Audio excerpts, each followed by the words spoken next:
Il est dans cette partie-là, et donc l'accès, c'est vraiment cette crête-là. Une reprise, encore une, la 8e de l'après-midi. Ici, tout peut s'enflammer en un instant. C'est une course pour traquer la moindre braise.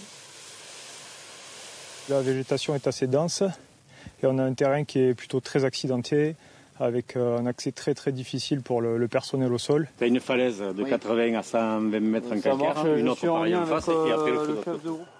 Car le feu a pris ici, sur le causse de Masgros, à 900 mètres d'altitude.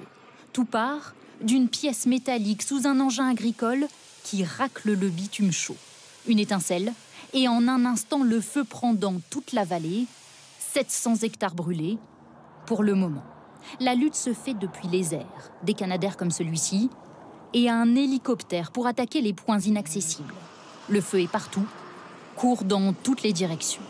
On priorise, c'est-à-dire que là où ça part dans des zones où il y a beaucoup de potentiel, on met la priorité sur ces zones-là. Si ça part dans une zone qui est plus brûlée, voilà, ça peut attendre le temps qu'on traite celles qui sont prioritaires. Alors les pompiers persévèrent avec d'autres techniques. Ces flammes, ce sont eux qui les ont allumées avant de les éteindre aussitôt. Quand le feu arrivera sur cette zone, ce sera la fin de sa course. Plus rien à brûler. 450 sapeurs-pompiers vont se relayer toute la nuit. Et près de 3000 personnes ont dû être évacuées. La plupart n'ont pas encore pu rentrer chez elles ou dans leur camping. Elles sont parties très vite. Les cloches ont même sonné pour réveiller tout le monde. Des heures d'angoisse qui se sont poursuivies ensuite dans la journée. Alice Bacco et Emma Alonso étaient à leur côté. La nouvelle est tombée en fin d'après-midi. Les 3000 personnes évacuées passeront ce soir une nouvelle nuit, loin de leur habitation. C'est très chaud dans la salle. C'est insupportable. J'ai un short que je porte depuis 3 jours déjà. Et non, on n'a pas de vêtements, on n'a rien pour prendre la douche. On n'a pas de douche d'ailleurs. C'est assez compliqué. Cette salle des fêtes ouverte aux sinistrés devrait à nouveau être complète. Alors pour que tout le monde puisse être accueilli, ce régiment de la Légion étrangère, ouvert depuis hier soir, va augmenter sa capacité d'accueil. Là, on avait prévu pour 150 personnes, dans des conditions correctes. On peut accueillir 100 de plus, dans des conditions légèrement plus rustiques. Est-ce que vous avez encore de la nourriture pour votre chien? Ouais, ça va manquer là, un peu. Encore une journée. Les places commencent à manquer. Ce couple en vacances au camping a été accueilli ici en pleine nuit. On a suivi la colonne de voitures jusqu'à Aiguesac. Et il y avait déjà plus de place, donc du coup on nous a donné les coordonnées GPS de la caserne. Je pense qu'on a de la chance quand même. Il a fallu s'organiser dans l'urgence. À 1h du matin, lorsque l'église de Mostuéjoul sonne le tocsin pour donner l'ordre d'évacuer, 2000 vacanciers fuient par la route.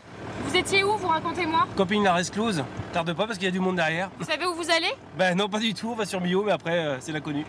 La gendarmerie se charge quant à elle d'évacuer les personnes âgées.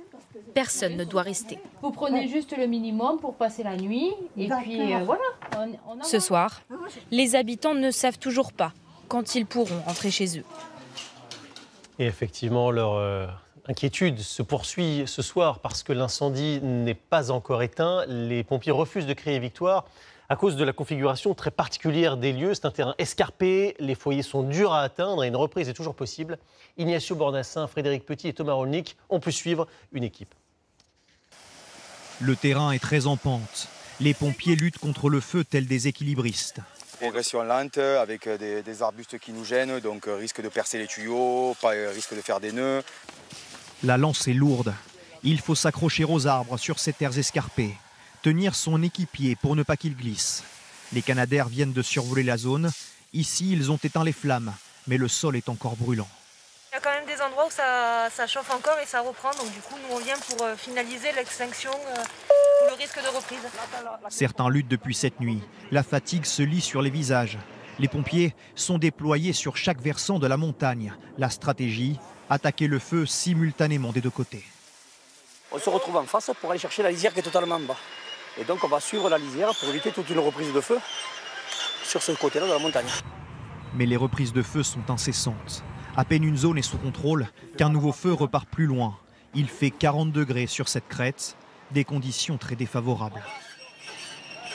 Chef de secteur, tu m'as reçu? On a en permanence ce style de reprise avec ces grosses chaleurs. et qu'il nous faut traiter rapidement parce que vous voyez la reprise elle est dans le vert. Donc de suite ça peut générer notre départ d'incendie assez conséquent. Pas une seconde à perdre. Le chef du secteur progresse sur les routes carbonisées du massif à la recherche de la moindre fumée suspecte. Ici, une bonne nouvelle. Le départ de feu repéré juste avant a été noyé, éteint. C'est parti dans le dos des équipiers. Donc ils auraient pu ne pas s'en apercevoir si nous, de l'autre côté de la colline, ça n'était pas aperçu. Vous avez été leurs yeux là en fait. Voilà, c'est ça. La lutte contre l'incendie est difficile, il est imprévisible. C'est une vigilance de chaque instant, nous disent ces hommes et ces femmes. Ils se tiennent prêts à passer une nouvelle nuit au contact des flammes.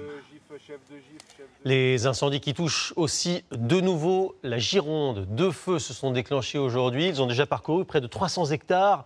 L'un à Saint-Magne, l'autre dans le secteur de Landiras qui a déjà tellement souffert en juillet. Il pourrait s'agir d'une reprise. Des quartiers de la ville toute proche d'Ostens ont été évacués. 400 pompiers sont mobilisés. Yael Chambon et Christophe Deveau sont sur place. Pour la 2e fois en 3 semaines, le feu est aux portes du village d'Ostens. Regroupés à l'extérieur des maisons, les habitants regardent l'incendie avec inquiétude. Ils ne savent pas s'ils devront évacuer le quartier cette nuit. Et ça reprend de nouveau, ça reprend, et puis ça ne s'arrête pas, il y a toujours des reprises de feu. Là, ça arrive, là. Je pense qu'on va évacuer. Malgré la mobilisation rapide de 450 pompiers, appuyés par des moyens aériens, le feu est passé en quelques heures de 50 à plus de 300 hectares.